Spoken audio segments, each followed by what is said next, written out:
What's going on, everybody? Welcome back to the Yankees Avenue Show on the Yankees Avenue YouTube channel. As usual, I'm Patrick Hennessy. That's Rourke. Dan, how are we doing on this very fabulous day? Pat, I'm doing really, really well, man. First of all, it's beautiful outside. This is my time of year. Yankees, and this is one of my favorite stats in a long time, dude. One that, hasn't been an ideal season, but I want to emphasize how badass this stat is. 11-0 when facing a series loss. That's amazing. 4 p.m. day games are amazing. Big fan of those. Just overall, dude, happy holidays to those who celebrate as well. Bro, I'm good. How are you? Yeah, no, life is good. I agree with everything that you just said, Dan, and we have a lot of What good else and is a lot fucking of new, bro? lot of mid to talk about in Yankee land, but we have a lot to talk about regardless. Before we get into all that, be sure to check out our sponsor, FOCO. They have the best merchandise in the game. Code Yankees Avenue, 15% off your order. We'll show you guys some stuff later. But let's get right to topic number one. And Dan, Yankees just wrapped up a series against the Los Angeles Angels of Anaheim. Kind of an absurd name, but still. Shohei Ohtani, he plays for the Angels, in case you didn't know. He'll be a free agent at season's end. And I guess a reporter asked him how he kind of felt playing in Yankee Stadium. And he said, and I quote, "A beautiful field with passionate fans." He said he always looks forward to playing here. Dan, do you have any hope that Shohei Ohtani will end up signing with the New York Yankees? Well, in a beautiful, most perfect version of this world, they could get him at the trade deadline. That's something that would excite me. However, no, don't get your hopes up about that in particular, just because, one, I think the Angels are so stupid to where they won't trade him despite being able to get a haul for him. And also, I mean, like, is there any world where that's like that package is starting without Volpe? Probably No. not. So deadline, unfortunately, off the table. This offseason, though, yes, free agent. Probably going to be the first $500 million player. So that's kind of the number that I put in my brain. Is that realistic for the Yankees to pursue? Now, at the very least, we already know what we're going to hear come the beginning of the offseason. The Yankees are doing their due diligence on Shohei Ohtani. That will be the report that gets us all excited. We'll be like, all right, at least they're involved. I can't see them being the top dog just because there's teams like the Dodgers that have been preparing for this. That's one of the reasons why they didn't have a huge offseason like we did this past winter. They've been waiting on Ohtani. They're going to make a big push. You also have Steve Cohen. He's apparently going to make a big push. And of course, his funds are unlimited. But the Yankees, while we're the most valuable franchise in the sport, we know that's not the case with us. So I'm looking ahead to the 2024 payroll. And the main big difference, probably can guess what I'm about to say, you are losing Josh Donaldson's salary. Now, he's making $24 million this year. You will have to pay him a $6 million buyout next year. But point is, the Yankees, they do have some money coming off the books. They're projected right now to have a $220 million payroll for 2024. We know they like to operate off the threshold of 273, or this year, I believe they're actually, they pushed it almost to the 290 threshold. Point is, technically, I do see there's being room financially for it. Now, this might be the opposite take of how I usually am because I'm a glass half full guy. For some reason, I still just don't see it happening. Maybe too good to be true. I don't know what it is. I wrote out the lineup before. And seeing the lineup, it was so good that I had to tell myself it wasn't happening. So I think it's possible. Opposite how I usually am, I'm not going to get my hopes up with it. But Yeah, I'm looking at it. I think it's a very, very long shot. While the Yankees definitely can pull the trigger, I just can't see it happening considering just what we've seen in past off seasons, right? I always want them to go after the big fish, and it never really seems like they do. Judge, I guess, is an outlier, but he was already their guy, so I don't really count it. But other than that, I mean, the last big fish that they really landed was Garrett Cole. I'm not counting Rodon. Like, he's a fish. He's not like the biggest fish on the free agent market. He's not like a Shohei he's Ohtani, the Garrett Cole. supplemental top free agent I always talked about. You're right. Yeah. Yes. So, yeah, I just don't really see it happening. If I'm ranking the top 5 landing spots for Shohei Ohtani, I don't even think the Yankees are in the top 5. I'm looking at Dodgers 1, Angels 2, Seattle 3, Padres 4, Mets 5. I think I that's like that. probably what I'm Besides, looking I at. don't think there's any shot he goes back to the Angels. I mean, I think it would take them to at least make the playoffs, then go on a little bit of the run in the postseason, which I guess is possible. I just feel like I get the West Coast vibe. He has to be done in Los Angeles, I think, or with the Angels at least. I can't imagine him going back there. I'm with you. The Padres too. I didn't mention them. We've seen the way they're able to throw around money. So, I mean, I think the point we're kind of both getting to is like, there's going to be teams that will probably outbid the Yankees. And it's not a situation like you have with Judge to where, hometown discount he ended up giving us compared to what the Padres were offering. No reason for Ohtani to do that. It is nice to hear that he likes playing here, though, despite him snaking us out in 2018. Sure. Yeah. And that's why I think like going back to 2018, when he really stressed like he didn't want to play for an East Coast team, I think that's also going to play heavily into this free agency as well. He's definitely not going to come out and say that, especially early on, because he's going to field offers from everybody. And I could really see the only way going to an East Coast team would be the Mets if they offer him an absurd amount of money. Like I could totally see Steve Cohen going out, offering him like 9 years, $600 million, And I think that would be the only possible way he leaves the West Coast. Yeah. And another thing about Ohtani in 18, like say compared to now, one of the things that we heard why he didn't want to play here was he didn't want to be in too much of like a pressure impacted environment. Now, how true that actually was at the time, who knows? I sure as hell ran with it when I was in high school. I called him every name in the book because of it. But now he's established though. So maybe that's off the table to where like he can deal with the pressure. I mean, he quite clearly can. That's what we saw in the WBC. One last question for you though. I am curious. In an alternate world, the Yankees never get Stan. They got Ohtani instead. Do we have a World Series ring right now? Tough question because I mean it's that is a butterfly tough effect, question. all that, I mean, but also, are we taking into account like the same injuries that happened? with Ohtani, Yeah. yeah. Because I don't think Ohtani was healthy at the end of the 2019 season, right? I was gonna say my point was, yeah. So in 18 and 19 and 20, Ohtani wasn't all that crazy. So That's what I'm would he have been saying. the piece that got that team over the hump? I don't know. It's something I think about though. Something I think But about. I do think if you want to like just play alternate universe here, we're playing Sims. I do think that there's a higher likelihood that the Yankees would have a World Series now if they had Ohtani over Sim for sure. Yeah. No, I'm probably with you. Depressing to think about. Love Giancarlo Stanton, though. I want to say the We'll accountability talk about continues. Sim. The accountability Yeah. continues. Oh, yes, we will. Do We will. I even know like the show? Yeah, no, you don't. It's fine though. Dan, let's get into topic number 2. Let's talk about Oswald Peraza a little bit. He made a little bit of an impression on Thursday. 2 key plays, and he also drove in a run. I guess that's kind of calling a lot of people for they want him to be an everyday guy. Now, whether or not that's possible, I guess now, because Donaldson had a little setback with his injury, do you think Oswald Peraza should be an everyday guy in the Yankees lineup? Until he's traded for Brian Reynolds, I think absolutely. So right now I'm looking at the Yankees roster, and yeah, shout out Peraza, great game today. And man, that play in particular up the middle that he didn't get the out, but he stopped the ball from going further into the outfield and it prevented a run from scoring. That was huge. Of course, looked pretty good with the bat as well. All of a sudden, yeah, I'm getting a little bit excited about Peraza because, when you see a prospect do well, you can quickly call back to, all right, yeah, this dude's a top dog and he's playing like a top dog. So it's like, this might be legit. So with that said, I look to the roster when Donaldson comes back now, or Donaldson or Bader. That's kind of the two waiting the balance here. So let's just say they both come back in 2 weeks. The easy move for one of them, at least Willie Calhoun, he's probably getting off the roster. But at some point, and let's just say for argument's sake, Peraza plays out of his mind and just looks like a player that clearly makes you a better team. We are nearing the end of one of Donaldson or Hicks. Now, I don't know exactly who that would be. I think most definitely probably Hicks, especially since you're going to have Bader coming back. At some point, the Yankees are going to have to accept that, barring a crazy comeback, which I'm open to him having when he comes off the IL, like this team is better without Donaldson in the lineup. And props to the D-backs today. We saw them do it with Madison Bumgarner. They cut his contract. And I always bring it back to 2016. If you can cut A-Rod on the verge of four homers away from hitting 700, you sure as hell can cut Josh Donaldson, who's done absolutely nothing for you. So We're not at that point just yet. But if he plays out of his mind and these guys come back from injuries, like there's going to be a tough decision for the Yankee front office, not for us. For us, it's easy. But we're getting to the point where I think Hicks or Donaldson will be cut, and that will be in part to play Peraza every day, I think. Yeah, and don't get me wrong. I think Peraza's cool. I like Peraza. But something about like the eye test, he just doesn't do it for me. You know what I mean? And I felt like that way might till be today, like, and now he wooed me. Sure. And I think that like that might be a very like casual Yankee fan thing to say. But when I watch Peraza play, like nothing about him kind of just makes me be like, oh wow, like I'm excited to watch Oswald Peraza at bats. Maybe that's just me being a hater. I don't think it is. It's just he doesn't make me feel any sort of type of way. He's not as wow as Volpe. That much is clear, yeah. No.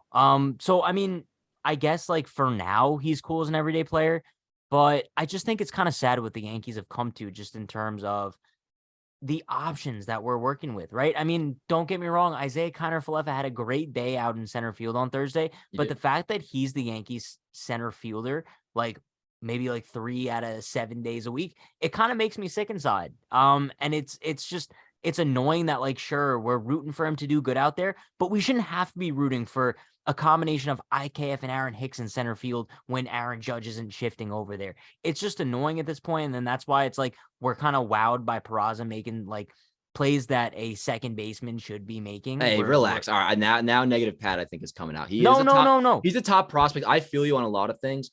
Peraza though, like for people to get excited about, it is pretty easy to understand. Let me finish my point though. Of course. I can't get too excited about Peraza because, like we've always said, I don't see him being in the Yankees' future at all. You know what I mean? And like that's why even I've shared that thought for a while. Yeah, I like him until he gets traded for Brian Reynolds. I can't get so excited over this dude because I know no matter how well we might see him perform, he's zero piece of the Yankees' future, and that's just a fact. Maybe I'm wrong, but I don't think so. I wouldn't call it a fact, although like I align with that thinking. I think he should be used. I think I've said for a while, him and Jason Dominguez. I mean, those two are. That puts you on the path to get you over the hump of the Astros, and that comes by a trade deadline acquisition. I'm with you in that regard, but also what I'm thinking right now is getting by until Stanton comes back. And for now, we're dealing with either Donaldson. No, yeah, I understand, but like it's either you have Donaldson playing or you have Peraza playing, and right now, I think Peraza might be the way to go. Yes. Yeah. No, sure. Yes. He is. But I'm upset that it comes down to picking between Peraza and Donaldson. I'm upset that it comes down to picking between IKF and Hicks. And I think it all goes back to what we talked about all offseason. They didn't add an impact bat. They didn't prepare for any injuries to happen to the lineup, right? Because the Yankees lineup at full health wasn't even great. And they didn't even like think to themselves like, wow, we have a lineup full of guys who are kind of injury prone. Maybe we should add some depth. They didn't. And now I think I'm upset about that. And I'm taking that frustration out on guys like Peraza because he's not who I want, but he's not bad, you know? Yeah, I hear what you're saying. I don't think you should take it out on Peraza, but I definitely hear you on the lineup. I think I considered the lineup a good lineup coming into the year, but what I always said was it was one injury away from being a problem. And I agree with you that they should have added a bat. And I don't think it even had to be anything crazy. It didn't have to be some superstar free agent. I think this all could have been fixed by, I mean, of course, if you signed Andrew Benintendi, but not even him, Jurickson Profar. He signed for 1 year, $8 million, plays all over the field and isn't going to wow you, but good contact hitter, right about league average, doesn't strike out all that much. Could play left field, can also play some infield. A little signing like that just to, I mean, that would have been depth. I mean, he essentially would have been on the bench to start the year. Injury happens, you plug him in. But yeah, no, I'm with you. That it definitely is a problem. It's annoying that we've gotten to this point. It's more so like that conversation revolves around, like I would focus, and I know that's what you're doing around IKF and center.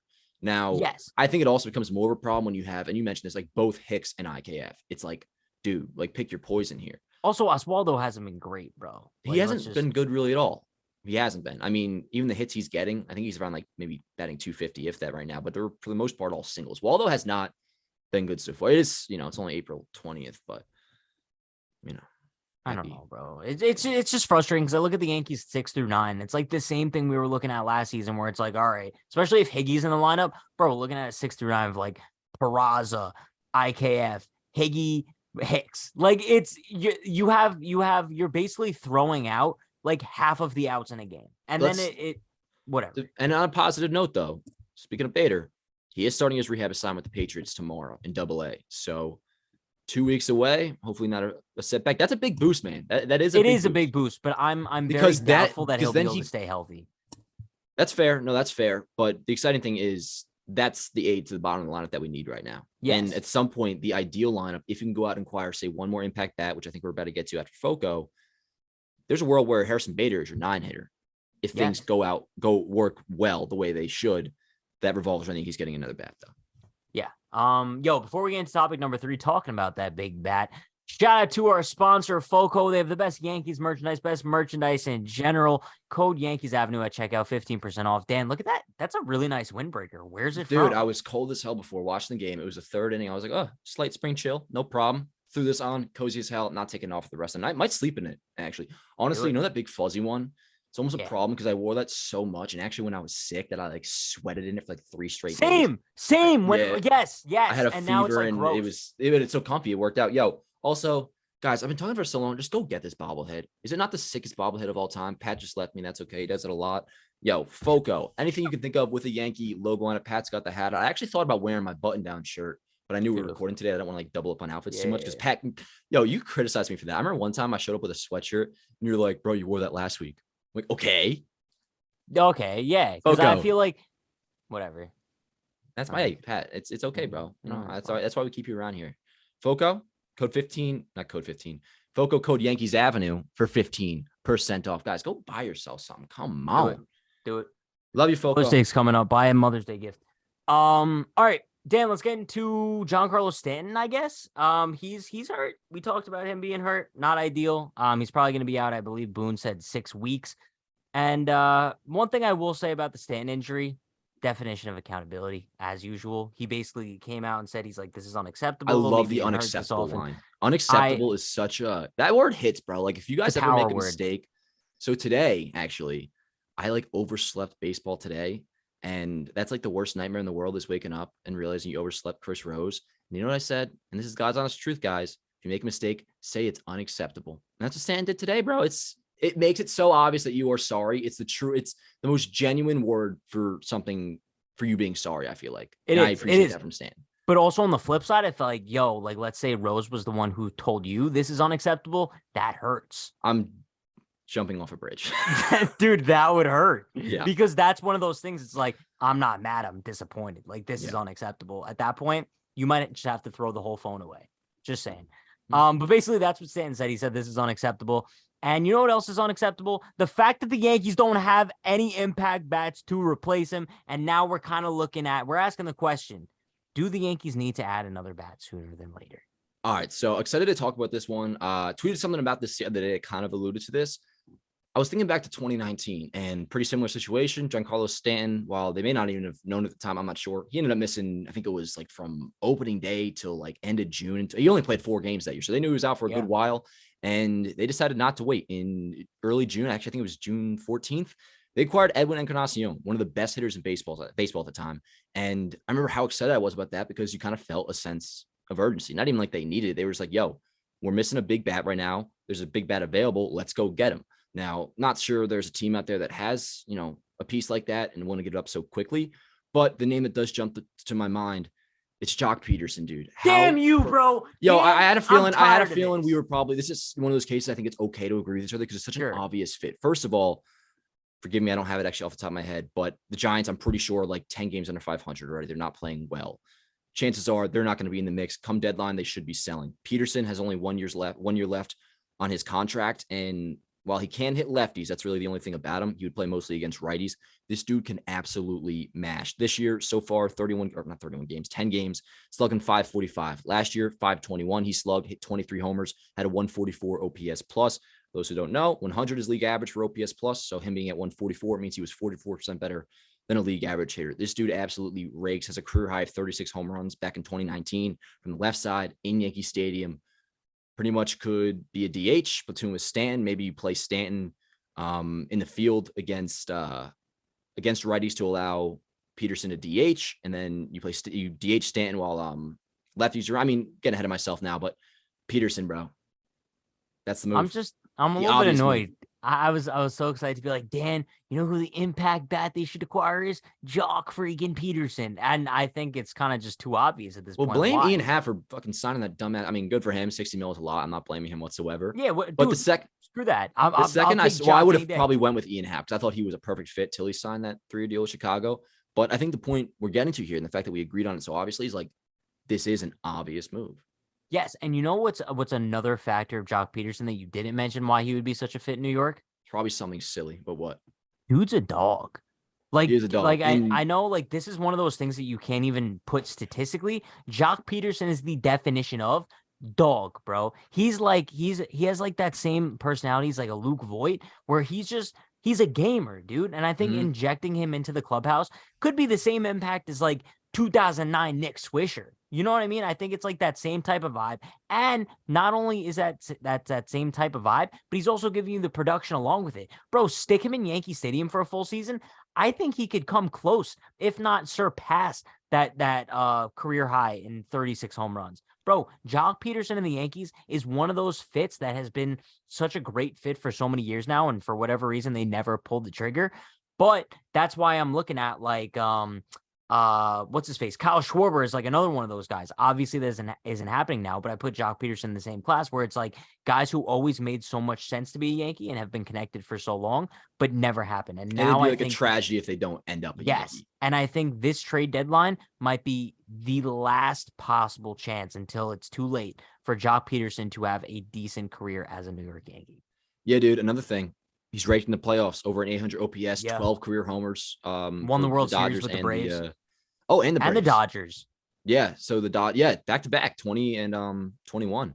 So, dude, he's done it before. Makes total sense. I think he would thrive in New York. Has that good energy too, and like the kind of energy where he kind of gives off punk vibes a little bit, but he only really does it when your team's winning. So if he came to And the he's Yankees, he'd our be like, Punk. exactly. That's what I say. It's like when you're like, we're not gonna have a problem with it. I think we would love him. So, dude, it's a no brainer. Go get Jock Peterson. It's a rental. I like rentals sometimes. It's just like you are here for the World Series run, and let's go get this thing. And I think, Jock, shit, man. I mean, I didn't even know that going into this conversation that he's a 2-time World Series champ, and like.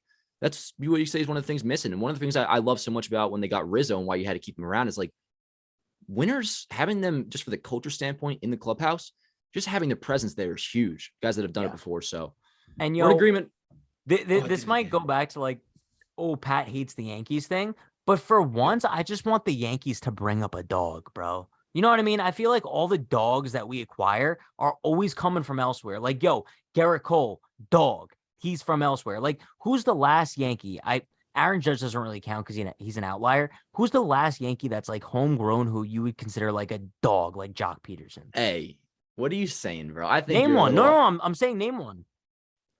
Okay, but Judge, I wouldn't call an outlier. I actually think the Yankees. No, but why can't let's you name one? Put it like this: the Yankees nailed 2 first-round picks in Aaron Judge and Anthony Volpe. We assume within a decade of each other. That to me is very impressive. I think the Yankees scouting department and also their international draft signings, that has been, so my roommate just brought a girl over, good for him.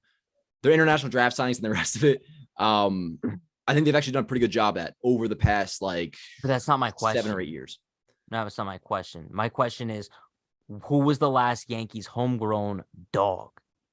And sure, it's a very subjective question, but it's like I'll have to think on it. I'm probably not like Glaber, for example. I don't view him as a dog. Oswaldo, I don't view him as a dog. But what is a dog? A top 10 player? Like no. I think like you could be a dog and like not. You know what I mean? That's how we're gonna open the show next week. Like Luke Voigt's a dog.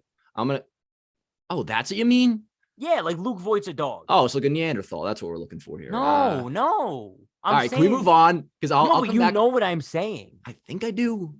I have to study, Pat. I'm gonna study this and come back next week with your answer. Okay. Postseason Sevy can be a dog if he ever decides to step on the field. With you. Let's talk about Cole Calhoun. What do you say? Yeah. For like 2 seconds. Talk about topic number 4. The Yankees signed Cole Calhoun to a minor league deal. He's another one of those guys who I feel like has always been linked to the Yankees. I feel like we heard like so many trade rumors when he was with the Angels for so long. Those never transpired. But now, late in his career, he signed a minor league deal with the Yankees. Does this do anything for you, Dan? I mean, here's the thing.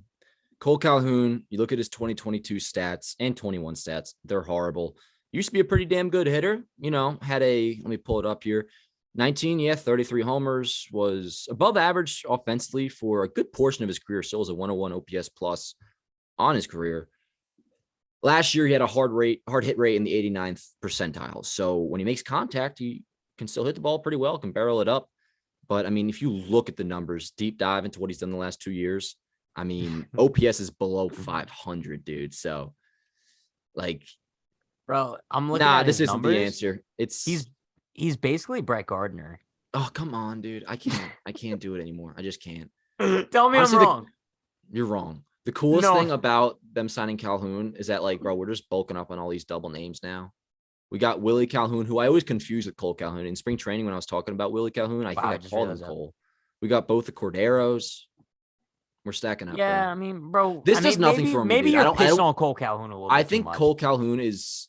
Oh, he's fine. And a couple years ago, he could have been a big deadline acquisition. I think I may have wanted him in 19, if I remember correctly. But at this point, dude, it's like, I'm not going to get my hopes up that this is going to be like any version of a player we can talk about. Like, oh, is he the next Carpenter like we did with Cordero? No, I don't think it's at the same level. But bro, I don't want to do that for every little minor league player. But I don't think he ends up in the big leagues much. It's like, is he much better than Willie Calhoun? And also by that point, it's like Bader's coming back. Like, what? We're not adding really outfielders to. No, I agree. Mix. But going back to the Gardner thing real quick. Don't you think like if Gardner was like willing to accept a minor league deal, like this could have I think Gardner would probably be better than Cole Calhoun, but I just don't think he was willing to accept a minor league deal. I don't think that's a problem. I also think Gardner's a beast because he could have signed a deal with the Blue Jays for a few $1 million to play pretty often and didn't because he wanted to retire. I would have. Would you have? Yes or no? Yes. No, I absolutely would have stayed with the Yankees. Come on, dude. Well, you're not staying with the Yankees. You're retiring. I would have retired. Yeah. I mean, it's not like he was retired. 29 and was like, they forced his hand. It's like, bro, he was pretty much on the verge anyways. Pat analogy time. Ready? So basically it's like, yo, you went out with this girl for 10 years, right? And then all of a sudden she breaks up with you, bro. Like you're old news. She doesn't want you anymore. You get an offer to go out with a new girl and you don't want to because you're still hung up on the old one that doesn't want you anymore. In the world that has a problem with this, I think. I don't have a problem with it. I'm just using this analogy. You don't got a problem with Brett Gardner. No, this isn't I'm saying if I was Brett Gardner, I'd move on to the new girl that wants me. Well, I don't think anybody wants him anymore though, so he's probably single for the rest of his life. No, I'm saying at the time though. Yo, you know what? I wasn't like a pro Brett Gardner and Monument Park guy, but you're totally turning me into one just so I can see your face because we'll go. No, that's insane. We're gonna go. No, we'd have to go. No, we would go. We're gonna, dude. We're not even gonna just do that, dude. Like, we're gonna like take the whole tour of Monument Park. We'll get the bobblehead. We'll get you a jersey, bro. We'll get you all set up. Yo, well, it would be a Volpe jersey, by the way. So true. No. I'm get you a name in the back. Okay, well that's insane. Yo, kind of bad news, dude. Like, I got a dip. This is all in show, by the way. Sure. So we're gonna talk about the sticky situation real quick. I think it's bullshit and will be mishandled like this entire thing. And I like Fernando Tatis Jr. though. I'm excited for his return. It has A-Rod vibes and just like the dramatic feel to it. He's probably going deep in his first at bat, which I think is starting up like right now. But yo, an hour. Oh, an hour. They don't give a shit. Whatever. It's 10 a.m. to them. Yo, socials. Where can they find you? You could follow me on Twitter and TikTok @OnHingePatrick, on Instagram @TrueHennessy. Dan, where could they find you? None of your fucking business, dude. Dan Allen Rourke on Twitter. Dan Allen Rourke on Instagram. Oh, I love you, Pat. Yankees Avenue on Instagram. Yankees Avenue on YouTube as well. I got to go record some baseball today in Jersey City. So that's that. See you guys. Oh my God, and we got a big Blue Jays series coming up too. We didn't even talk about. So, yo, I have to end the show early. Yeah, I do. Well, we were talking about Brett Gardner. Big series. See you guys on Sunday or Monday. Let's go Yankees. Her body's gold like September. She burns through the night like an ember. And all those things we try forgetting, I remember.